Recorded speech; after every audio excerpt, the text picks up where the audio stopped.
She spent millions building the most extravagant villa in town. But on the night of her big celebration, the rightful owner walked in, showed one piece of paper, and took it all. Cornell Banning didn't expect to see strangers on his land that Tuesday morning. He was driving back from a supply run at Home Depot, coffee still warm in the cup holder, when he spotted 3 men in neon vests hammering stakes into the soil his grandfather had once plowed with his own hands. The lot wasn't much to look at, an acre of dry Texas earth, fenced with rusting wire, a patch of mesquite trees shading the far corner, but to Cornell it was family ground. He slowed his truck and pulled over on the gravel shoulder, staring. A white pickup with a contractor's logo sat near the property line, tailgate down, rolls of blueprints spread across it.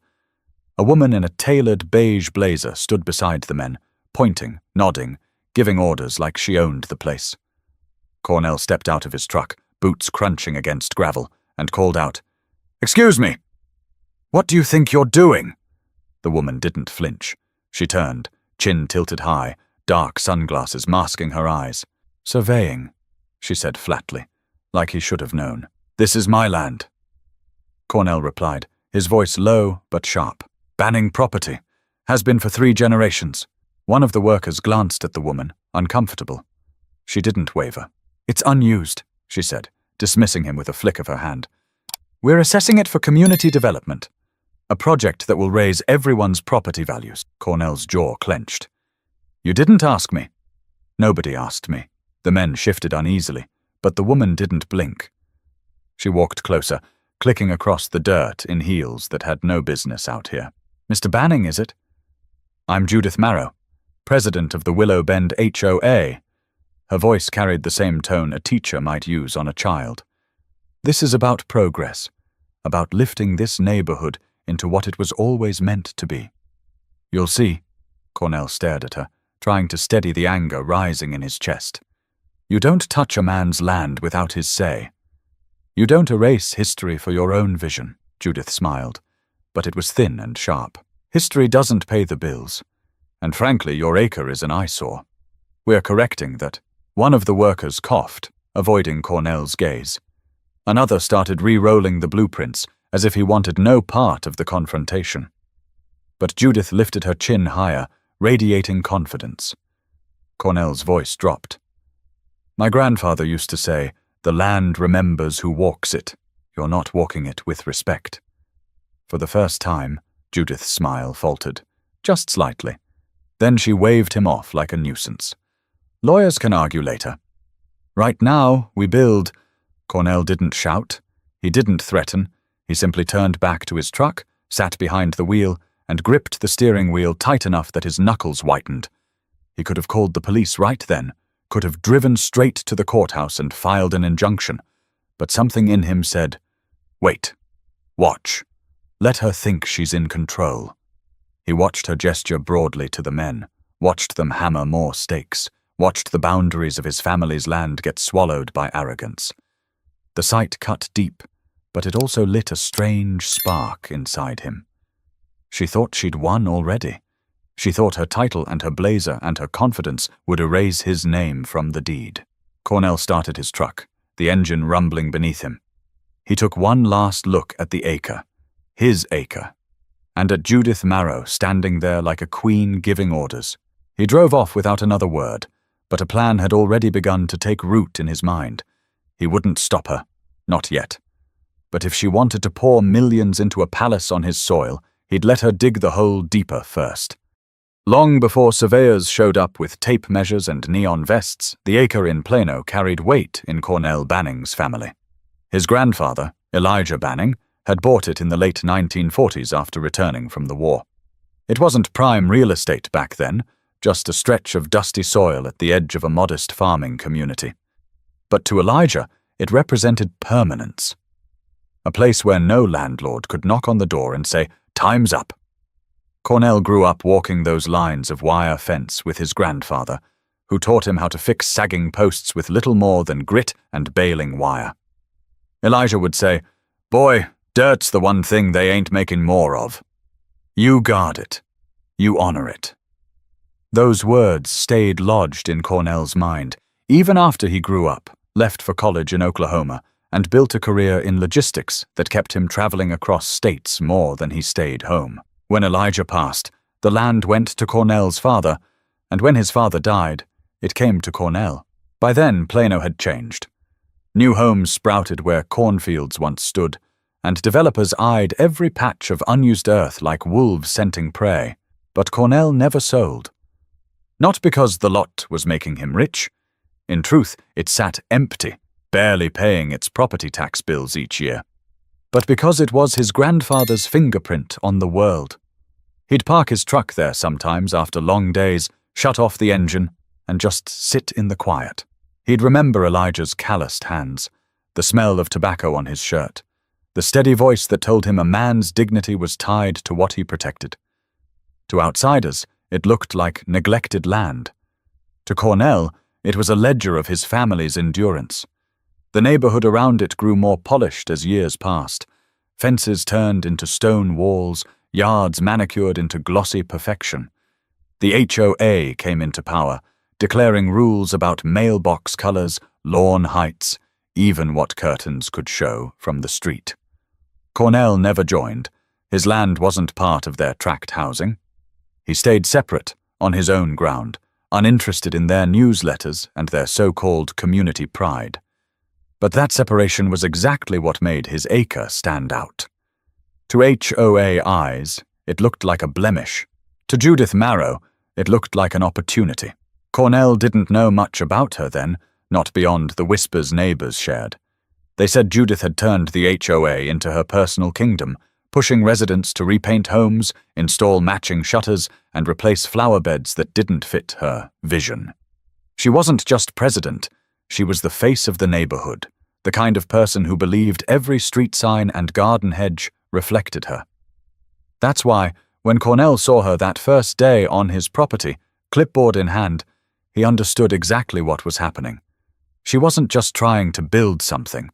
She was trying to erase his family's history and write her own name over it. That night, Cornell drove to his mother's old house and pulled out the deed papers he kept in a fireproof box. He traced his finger over his grandfather's signature, bold and steady, and felt a wave of anger surge in his chest. But behind the anger came clarity. He had the law on his side. He didn't need to shout or throw fists, he just needed patience. The land had taught him that. Patience. You don't harvest the same day you plant. You wait. You let things grow. And sometimes you let your opponent think they're ahead, because the fall will be harder when truth hits. Still, it hurt. Every childhood memory he had of running through tall grass with cousins, every story his father told him about Elijah buying the acre with cash he'd saved from factory shifts, all of it felt under siege now. Someone was treating it like an empty canvas, when for him it was a full book already written. Cornell sat at his kitchen table late into the night, coffee cooling by his hand, the papers spread out before him. He wasn't just defending dirt, he was defending legacy. But legacy alone wouldn't stop bulldozers, and soon, he realized, the fight would get louder, dirtier, and far more public. Judith Marrow wasn't the kind of woman who settled for second place. At 49, she had carved out a reputation in Plano's Willow Bend community as someone who could turn cracked driveways and sagging roofs into picture-perfect brochures for real estate agents. She wore it like armor, crisp blazers, pearl studs, manicured nails, the image of control. To her, the HOA wasn't just a volunteer role, it was a throne. Neighbors whispered about her relentlessness. If your grass grew too long, Judith sent a letter. If your shutters didn't match the approved color palette, you'd hear about it. If your Christmas lights lingered past January 5th, she'd threaten fines.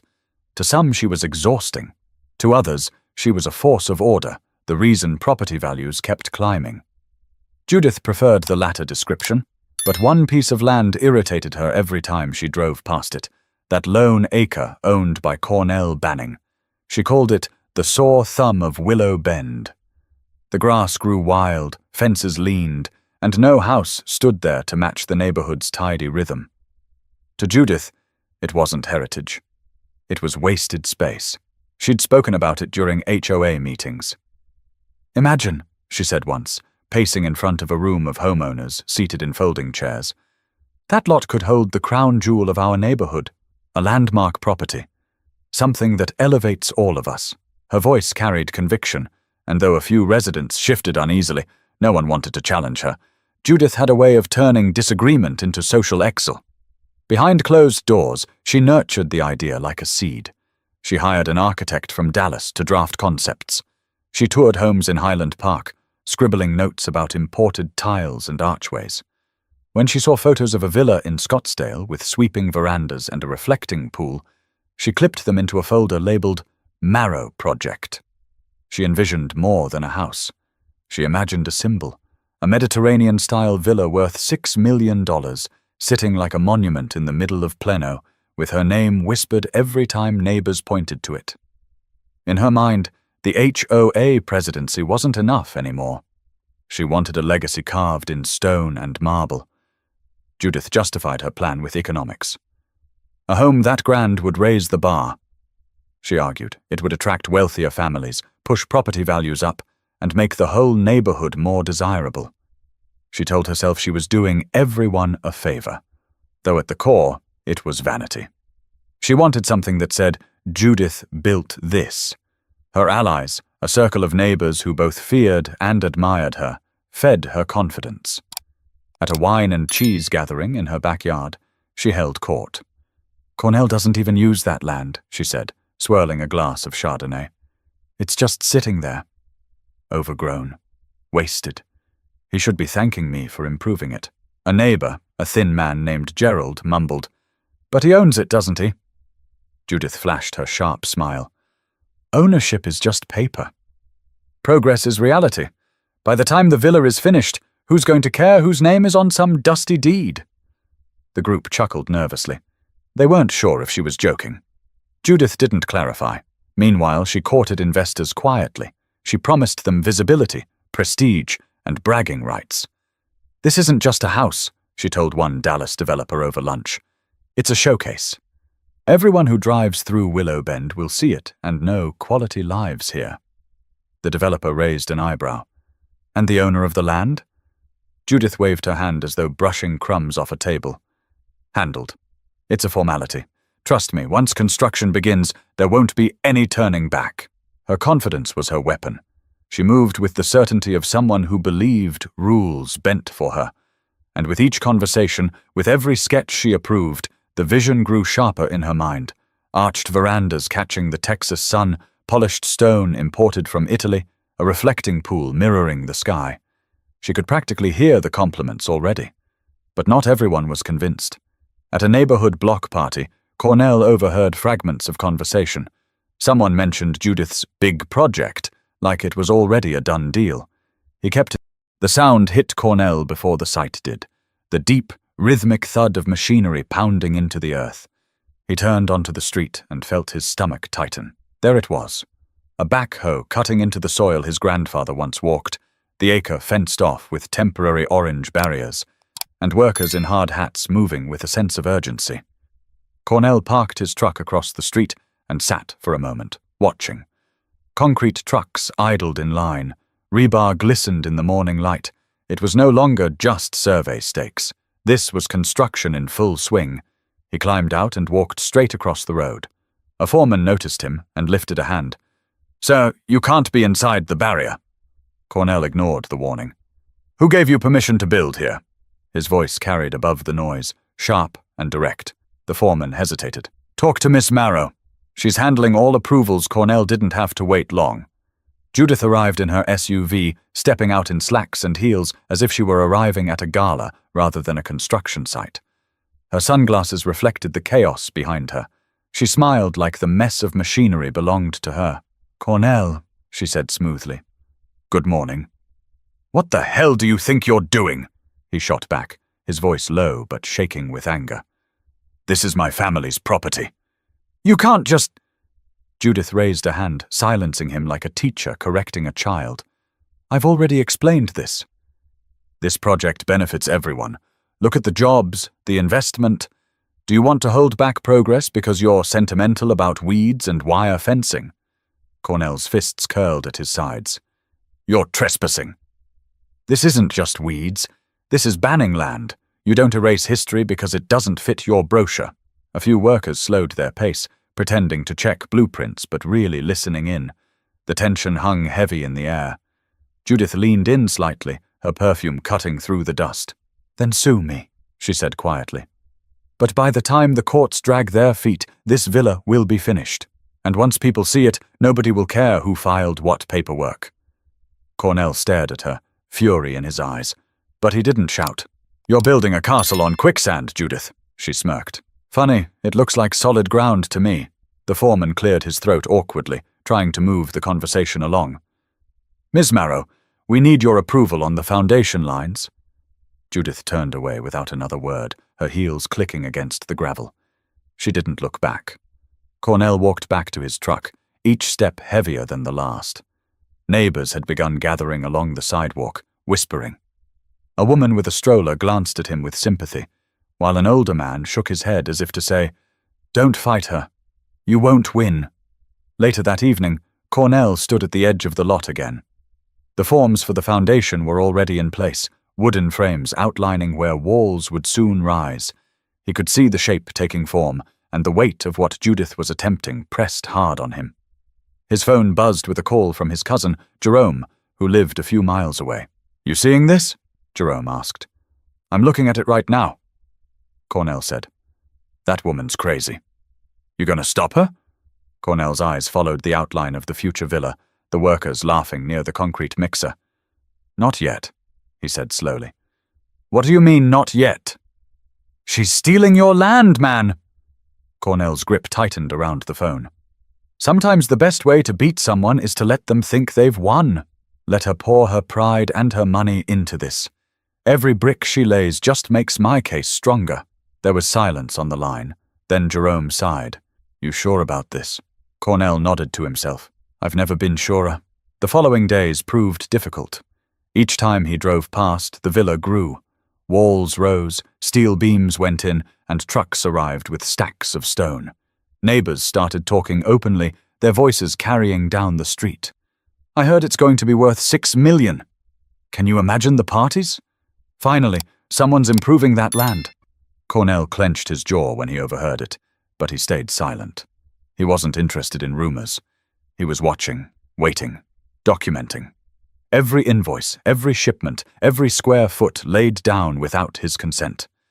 Judith paraded through the site daily, shaking hands with investors, praising workers, and smiling like a queen watching her palace rise. To her, Cornell was just background noise. To him, she was writing the first act of her own downfall. But with every beam that went up, the stakes grew higher, and soon silence alone wouldn't be enough to hold back the storm. Cornell could have stormed into a lawyer's office that very week and filed a restraining order. He could have called the county, raised hell, demanded inspections, forced fines. But instead, he did the one thing Judith Marrow didn't expect. Nothing. At least nothing that showed on the surface. Behind closed doors, Cornell was working. He pulled the deed from his fireproof box, scanned it into digital copies, and sent them to his attorney, a steady old friend named Paul Richter out of Dallas. Paul read the papers twice and said over the phone, "Cornell, this is airtight. Your name is on it, your grandfather's signature before that. You've got a chain of ownership clear as daylight." Cornell leaned back in his chair, listening to the clatter of construction echo faintly, even through his windows. "So if I take her to court—" "You'll win," Paul interrupted. "But it could drag on for months, maybe years if she fights. You'll get the land back, sure, but if the house is finished by then—" "That gets complicated." Cornell rubbed his temples. "Complicated how?" "Well, technically the structure belongs to the landowner once it's built on your property. That'd be you. But she'll scream fraud, appeal, maybe even counter-sue for damages. It'll be a mess. Costly, too." Cornell stayed silent for a long moment. "Then I wait," he said finally. "Wait?" Paul repeated, surprised. "Let her hang herself. Every dollar she spends, every brick she lays. When the dust settles, it's mine. All of it." Paul whistled low. "That's cold-blooded, Cornell." "It's patient," Cornell corrected. And so, He waited. Every morning he drove past the site, sometimes slowing his truck just enough to see the progress. Workers poured concrete, laid rebar, set scaffolding. He took photos from the road, time-stamped them, saved them into folders. Neighbors thought he was powerless, but in truth, he was building a record as steady as the foundation going into the dirt. The hardest part was keeping his anger in check. On more than one occasion, he felt the urge to march onto the lot and shut everything down himself. But he remembered his grandfather's words. "Land teaches patience, boy." You can't rush the harvest. One evening, he stopped at a gas station and overheard two construction workers grabbing sodas inside. "Man, this place is something else," one said. "Imported stone, custom everything. Heard it's going to be worth 6, maybe 7 million." The other chuckled. "Can you believe the HOA president just grabbed the land like that? Bold, man. Real bold." Cornell pretended not to listen, paid for his coffee, and walked out. His truck door slammed harder than he intended. The workers thought it was bold. He thought it was theft. Still, he said nothing. Judith, meanwhile, grew louder. She hosted walkthroughs for donors even when the place was only beams and scaffolding. She stood on plywood floors in high heels, gesturing with manicured hands at unfinished walls. "Here's the grand hall," she told a small group one Saturday, her voice echoing against exposed studs. "Double staircase, custom railings flown in from Italy. Picture it." "This will redefine," Plano A woman in the group gasped. "It's incredible, Judith." "Absolutely incredible," Judith beamed. "It's not just for me. It's for all of us. Property values will rise across the board. You'll thank me when you sell." Cornell, standing just beyond the temporary fence, caught her eye. For the briefest moment, her smile faltered, but she quickly turned back to her audience. He tipped his hat in her direction, calm, steady, as if to say, "I see you. Keep going," and she did. As weeks turned into months, the villa climbed higher. Roof tiles gleamed in the Texas sun, the reflecting pool began to take shape, and chandeliers arrived in crates marked "fragile" from overseas. Judith walked the site like a monarch inspecting her palace. Cornell stayed in the shadows, watching, waiting, collecting evidence. Neighbors began whispering that maybe he had given up.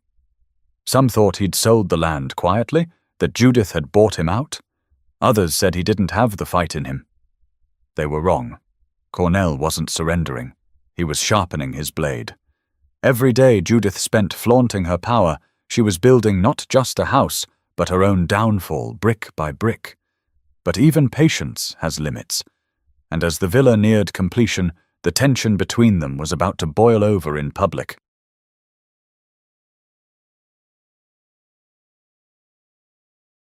By late spring, the acre barely resembled the patch of dirt Cornell had grown up knowing.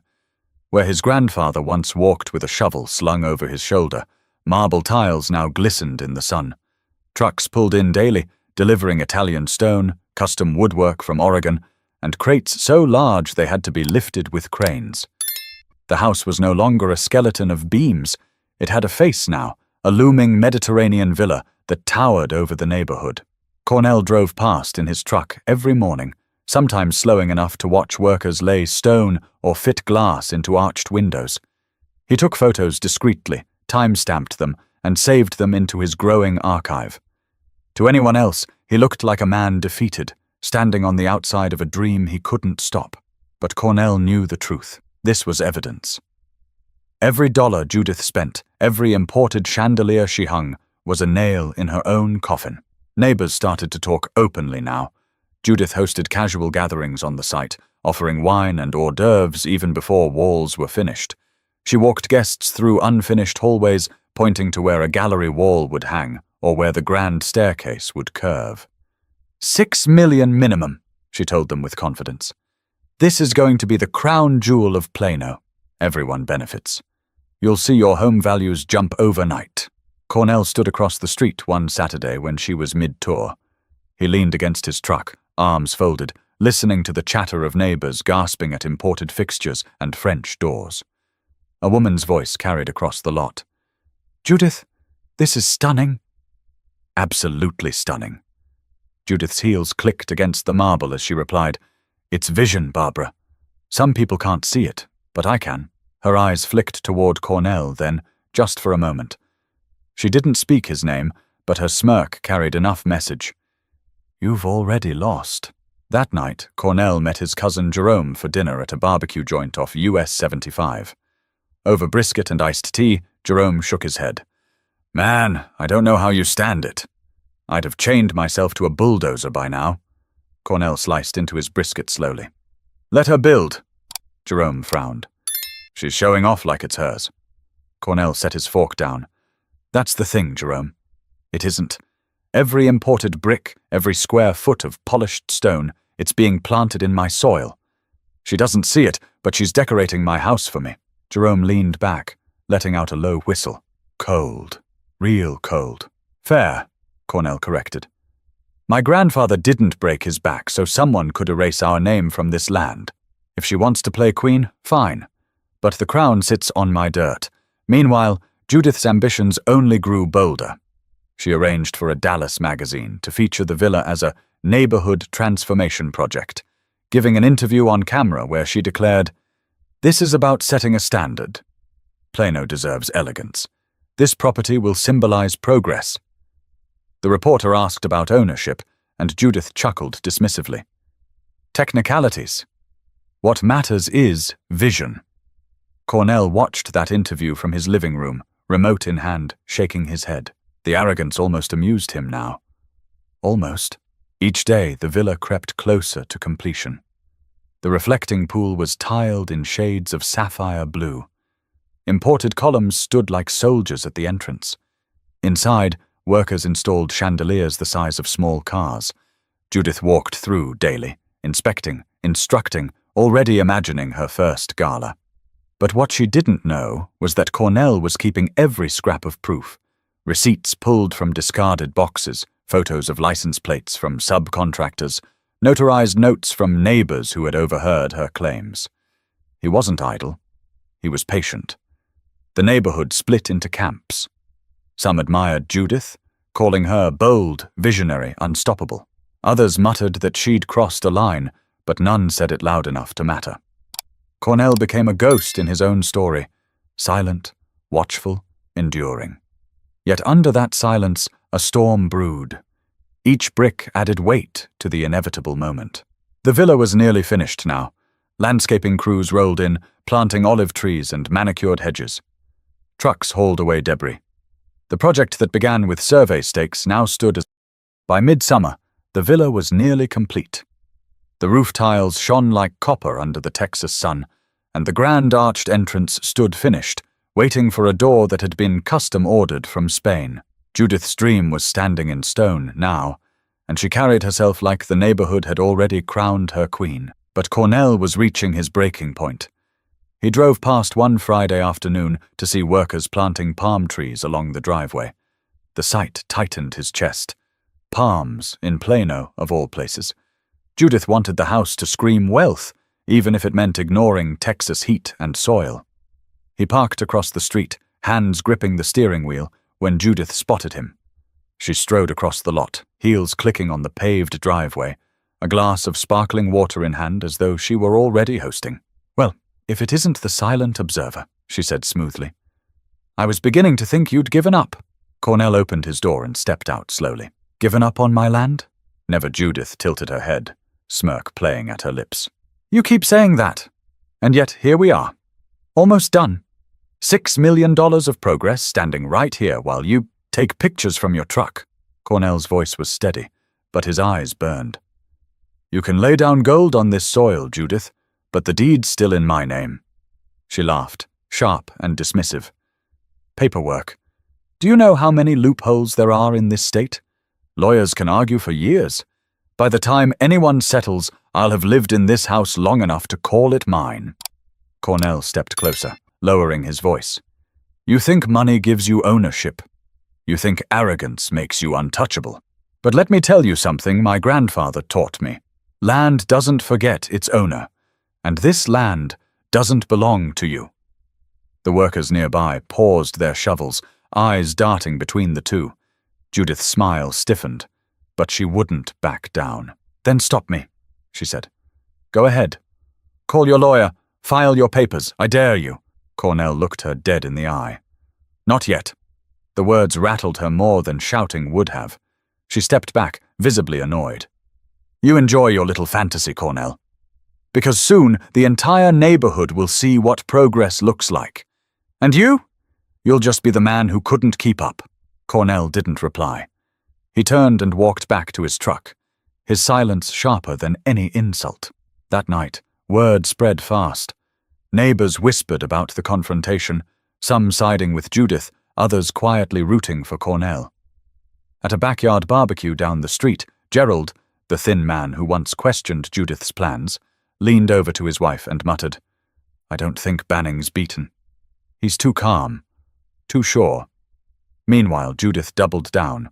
She hosted an early preview event in the half-finished villa, inviting local business leaders, a city council member, and even a lifestyle blogger from Dallas. She greeted them in the grand foyer, unfinished walls hidden behind draped fabric, champagne glasses passed out by hired servers. Picture it, she said, gesturing broadly. A landmark property. This villa will redefine Plano, raise our profile, bring in the kind of residents we deserve. A council member nodded politely, but the blogger pressed. And the land? I've heard some talk. Judith's smile didn't crack. A minor technical dispute. Nothing more. Once the villa's complete, the matter will be resolved in my favor. It always is. Cornell watched from the sidewalk, arms crossed, as the glow of chandelier light spilled through the windows. Guests clinked glasses, laughter echoing into the night. To them, Judith was a visionary. To him, she was digging her own grave with every toast. Inside, one of the workers quietly approached Judith. Ma'am, Mr. Banning's outside again. Judith waved him off. Let him watch. That's all he can do. Cornell stayed until the last guest left, headlights disappearing one by one. He stared at the villa, tall and gleaming against the night sky.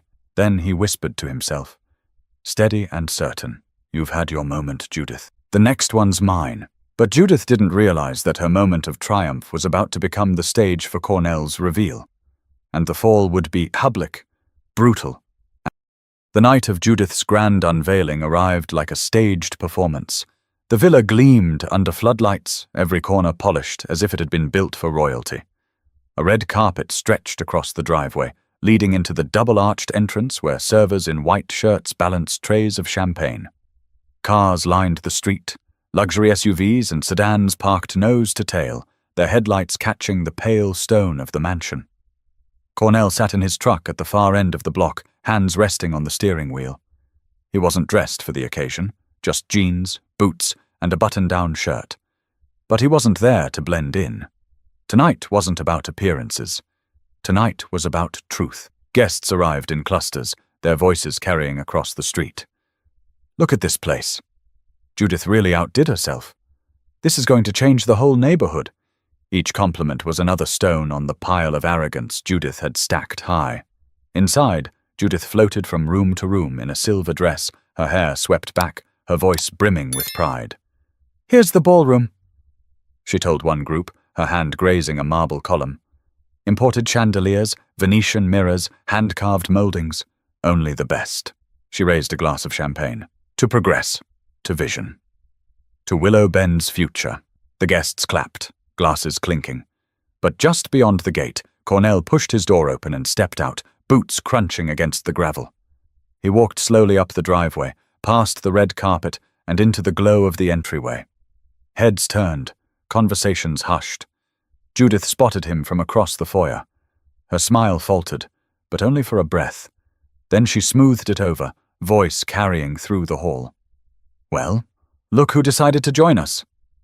Mr. Banning, welcome. Come to finally see progress up close? Cornell's eyes swept the room, taking in the chandeliers, the polished marble, the crowd of neighbors and donors sipping champagne. He reached into his jacket pocket and pulled out a folded document, thick with age and stamped with county seals.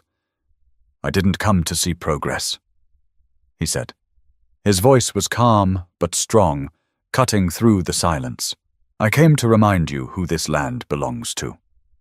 He unfolded the deed slowly, the paper creasing under his hands, and held it up for all to see. Elijah Banning purchased this acre in 1947, passed it to his son, and now it sits in my name. Legally, rightfully, every brick, every tile, every chandelier in this house stands on my soil, which makes it mine. The crowd gasped, murmurs spreading like wildfire. A woman covered her mouth. A man whispered, "He owns it?" Judith's face stiffened, but she forced a laugh, waving a hand dismissively. "This is a stunt. A pathetic stunt. You can wave old papers around all night, Cornell, but this house is mine. Everyone here knows it." Cornell stepped closer, his boots echoing on the marble floor. "You can argue in front of your guests, Judith, but the county clerk's office won't call it a stunt. The title's in my name. The deed's on record. Every dollar you poured into this place, every favor you called in, all of it landed in my pocket the moment you laid a foundation." Gasps turned to whispers. Phones came out, neighbors snapping pictures, recording video. A Dallas business leader in the crowd muttered to his wife, "If that's true, she's ruined." Judith's mask began to crack. Her voice trembled just slightly. "You think you can walk in here, in front of my guests, and humiliate me?" Cornell didn't raise his voice. He didn't need to. "You did that yourself the moment you decided my history was disposable." Silence fell heavy. Judith's face flushed crimson, her hand tightening around her glass until it cracked with a faint snap. Shards glittered against the marble. Cornell folded the deed back into his pocket and turned toward the door. Before stepping out, he looked back at the stunned crowd. "Remember this night."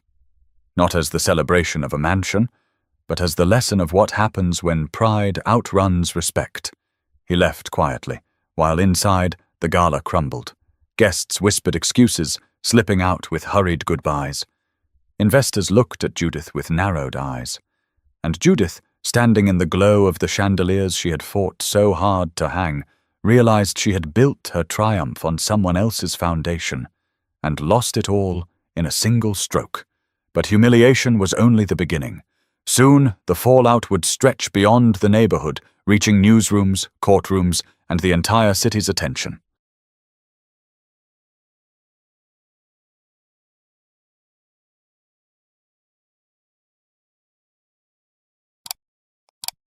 By the following morning, the neighborhood was in an uproar.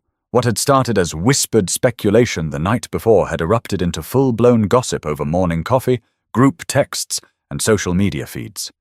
Videos from the gala spread like wildfire. Cornell standing calm in the marble foyer, deed in hand, declaring ownership. Judith's face pale with shock. The champagne glass breaking in her hand. Local news stations picked it up almost immediately. The Plano Chronicle ran a headline online. HOA president builds $6 million mansion on land she doesn't own. By noon, Dallas stations were circling the story, sending camera crews into the neighborhood. Anchors called it a modern cautionary tale about arrogance, entitlement, and property law. Cornell hadn't planned for any of this fanfare.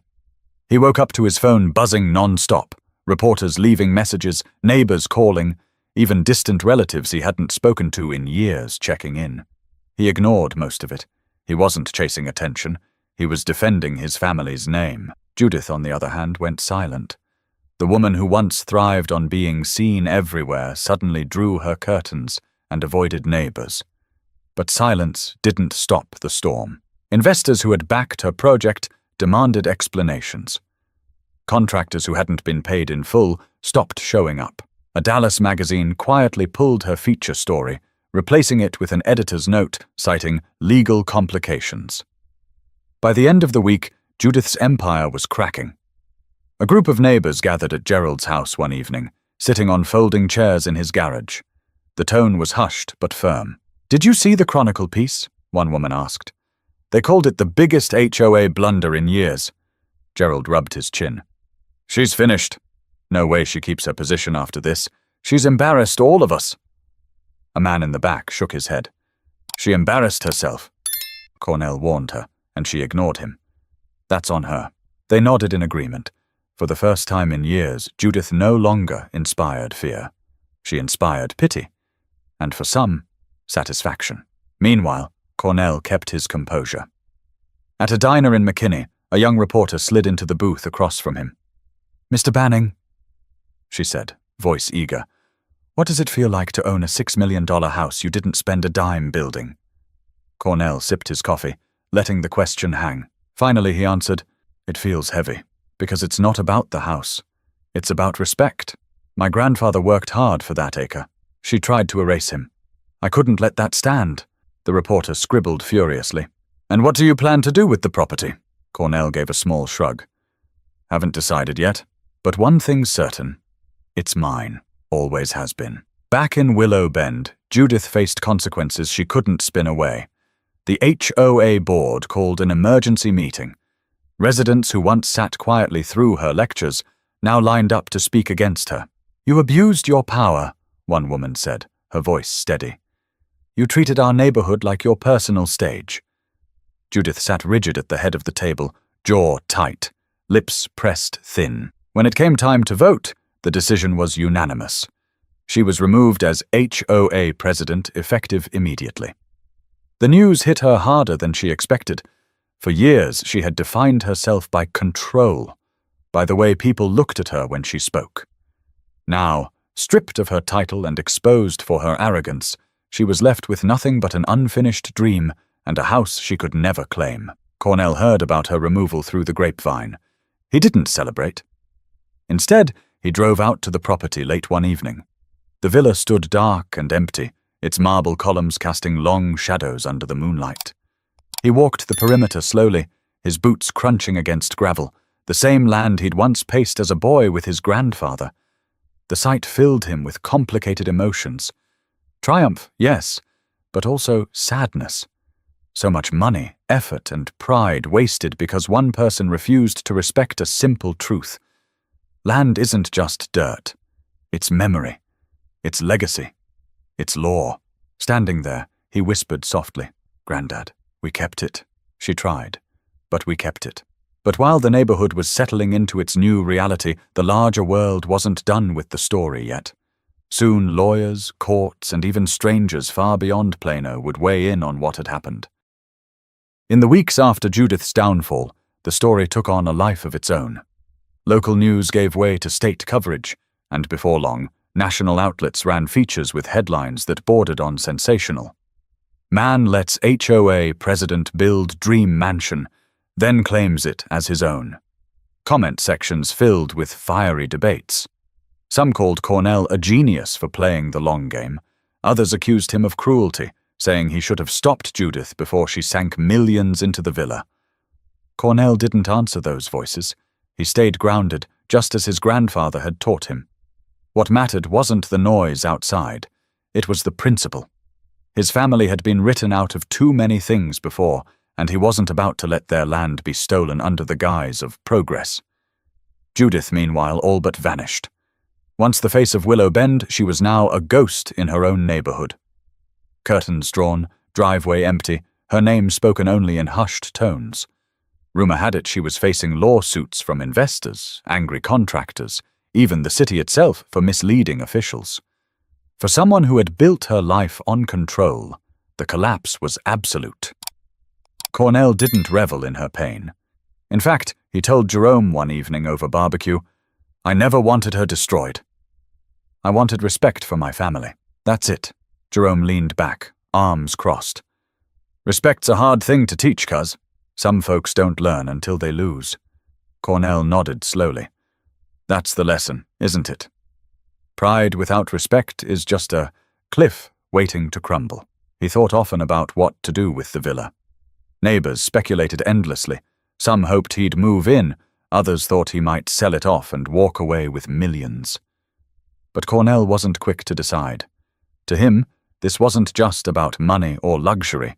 It was about honoring the soil beneath the marble. One Sunday, he walked the property again, the house quiet in the afternoon sun. He paused by the reflecting pool, its water still and glassy, and remembered his grandfather's words. Dirt's the one thing they ain't making more of. You guard it. You honor it. Cornell realized the true inheritance wasn't the house Judith had built. It was the lesson she had given everyone else.